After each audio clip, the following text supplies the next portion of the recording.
నితీష్ సర్కార్ ముందు పెను సవాళ్లు ఉన్నాయి. ఈ నేపథ్యంలో ఎన్నికల్లో ఎన్డీఏ ఇచ్చిన హామీలను నెరవేర్చడం నితీష్ సర్కార్కు సాధ్యం అవుతుందా లేదా అన్న చర్చ ఇప్పుడు మొదలైంది. ఎన్డీఏ ఇచ్చిన హామీలను నెరవేర్చడానికి సరిపోయే బడ్జెట్ బీహార్ రాష్ట్రానికి ఉందా? ఇంతకు నితీష్ సర్కార్ ప్లాన్ ఏంటి? ఎన్నికల హామీలను నెరవేర్చడానికి నితీష్ సర్కార్ ఏం చేయబోతుందనేది ఇప్పుడు ఆసక్తికరంగా మారింది.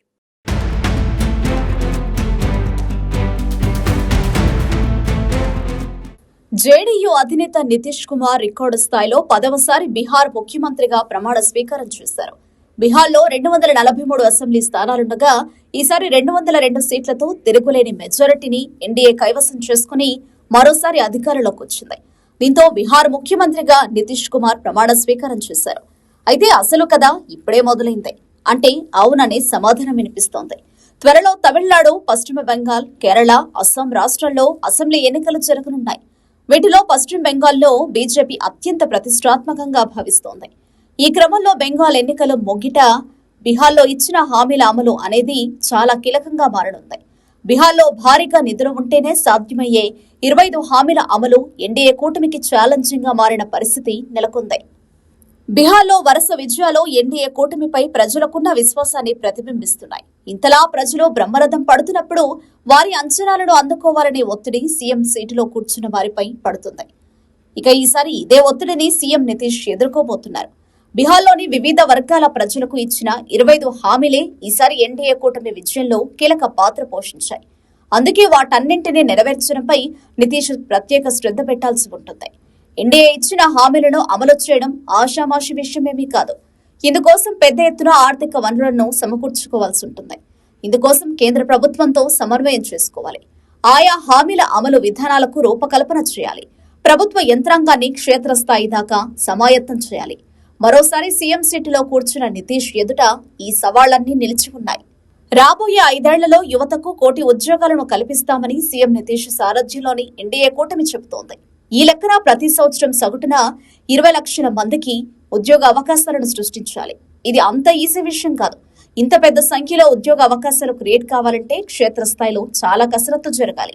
కొత్త పరిశ్రమలు, మ్యానుఫ్యాక్చరింగ్ యూనిట్లు, పారిశ్రామిక పార్కుల ఏర్పాటు వేగంగా పుంజుకోవాలి. పరిశ్రమల ఏర్పాటుకు ముందుకొచ్చే వారికి చౌకగా భూములను కేటాయించి, రాయితీలను అందించి, రుణాలను సమకూరిస్తేనే ఇదంతా జరుగుతుంది. ముఖ్యమైన విషయం ఏంటంటే ఆయా పరిశ్రమలకు ముడిసరుకుల లభ్యత ఉండేలా ప్రభుత్వం చూడాలి. చక్కటి రోడ్ కనెక్టివిటీ, వేగవంతమైన రవాణా సదుపాయాలు ఉంటేనే పరిశ్రమలు కార్యకలాపాలను కొనసాగించగలుగుతాయి. ఈ అన్ని విభాగాల్లో పనులు చకచకా జరగాలంటే నితీష్ సర్కారు 100 కోట్ల బడ్జెట్ ను సిద్ధంగా ఉంచుకోవాలి. ఇప్పటికే బీహార్ సర్కారుపై భారీగా అప్పులు ఉన్నాయని, ప్రతి నెల కోట్లాది రూపాయలు వడ్డీల చెల్లింపులకే పోతున్నాయని విపక్ష పార్టీలు విమర్శిస్తున్నాయి. ఇలాంటి పరిస్థితుల్లో రాష్ట్ర బడ్జెట్ ను బ్యాలెన్స్ చేసుకుంటూ ఉపాధి, ఉద్యోగ అవకాశాల కల్పనకు కేటాయింపులను పెంచడం అనేది నితీష్ ఎదుటనున్న పెద్ద సవాలే అని చెప్పొచ్చు.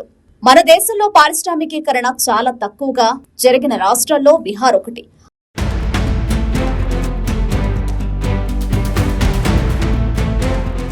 అక్కడ పారిశ్రామికీకరణ జరిగేందుకు అపార అవకాశాలు మిగిలి ఉన్నాయి.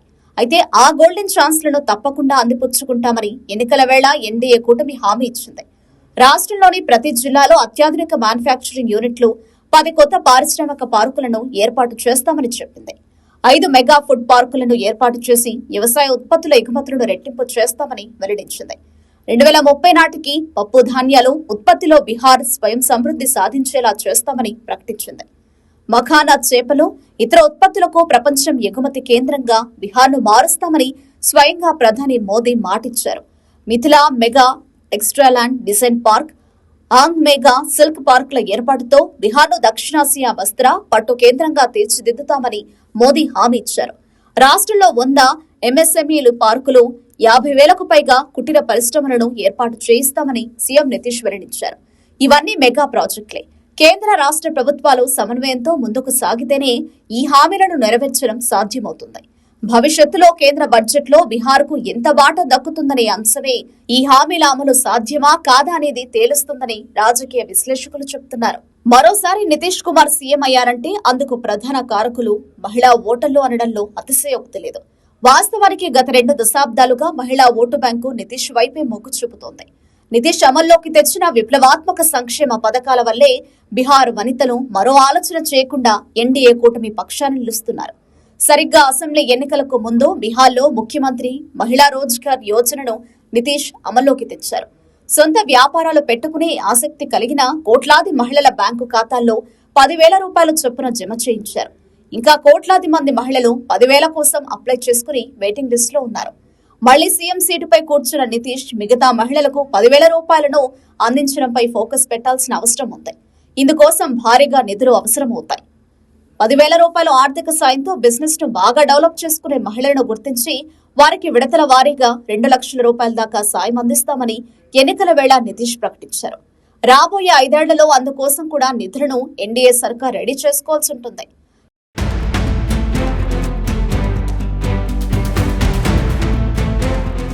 ఇందుకోసం రాష్ట్ర ప్రభుత్వం కొత్త అప్పులు చేస్తుందా, కేంద్రాన్ని సాయం అడుగుతుందా, అంతర్జాతీయ ఆర్థిక సంస్థల సహకారాన్ని కోరుతుందా అన్నది ఆసక్తికరంగా మారింది.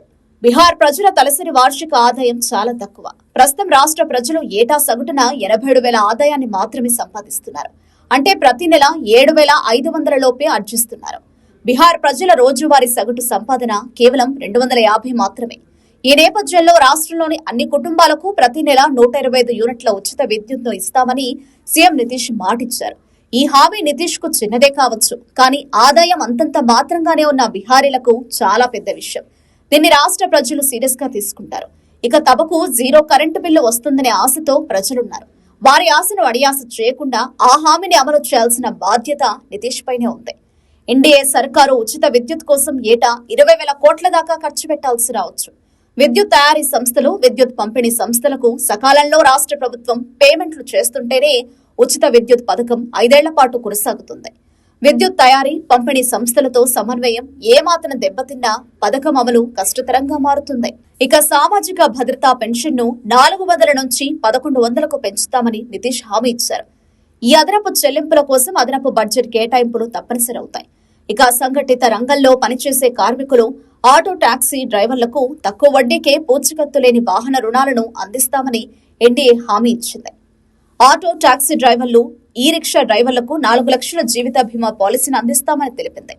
గ్రాడ్యుయేషన్ విద్యార్థులకు 1,000 రూపాయల స్వయం సహాయక భత్యం, ప్రభుత్వ హైస్కూళ్లు, రెసిడెన్షియల్ పాఠశాలలో చదువుతున్న ఎస్సీ విద్యార్థులకు నెలకు 2,000 సాయం చేస్తామని నితీష్ ప్రకటించారు. ఇవన్నీ కార్యరూపం దాల్చాలంటే నిధుల కేటాయింపులు జరగాలి. లేదంటే పెన్షనర్లు, విద్యార్థి, కార్మిక వర్గాల నుంచి అసంతృప్తి వ్యక్తమయ్యే అవకాశం ఉంటుంది. బీహార్ ప్రజలు 5 లక్షల వరకు ఉచిత వైద్య చికిత్సలు చేసుకునేందుకు ప్రత్యేక పథకాన్ని అమల్లోకి తెస్తామని సీఎం నితీష్ హామీ ఇచ్చారు. ప్రజలు ఆసుపత్రుల్లో వైద్య చికిత్సలు చేయించుకున్నాక సమర్పించే బిల్లులను ఆసుపత్రులకు రియంబర్స్ చేయాలంటే ప్రభుత్వ ఖజానాలో నిధులు నిండుగా ఉండాలి. లేదంటే బిల్లుల బకాయిలు పేరుకుపోతాయి.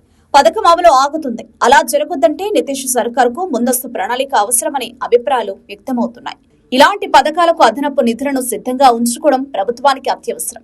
బీహార్లో ప్రపంచ స్థాయి మెడిసిటీని నిర్మిస్తామని ఎన్డీఏ హామీ ఇచ్చింది. కొత్తగా 50 లక్షల పక్కా ఇళ్లను సైతం నిర్మించనున్నారు. వాటి కోసం ప్రజల నుంచి పెద్ద ఎత్తున దరఖాస్తులు పోటెత్తే అవకాశం ఉంది.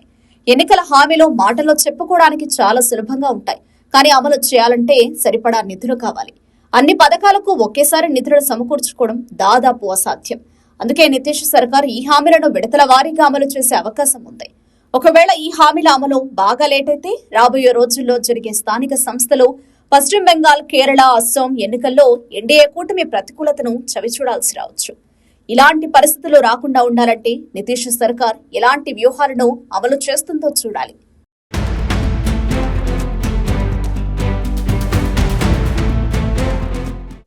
బీహార్లోని నితీష్ సర్కార్ ముందు ఈసారి పరిపాలన పరంగా చాలా సవాళ్లు ఉన్నాయి.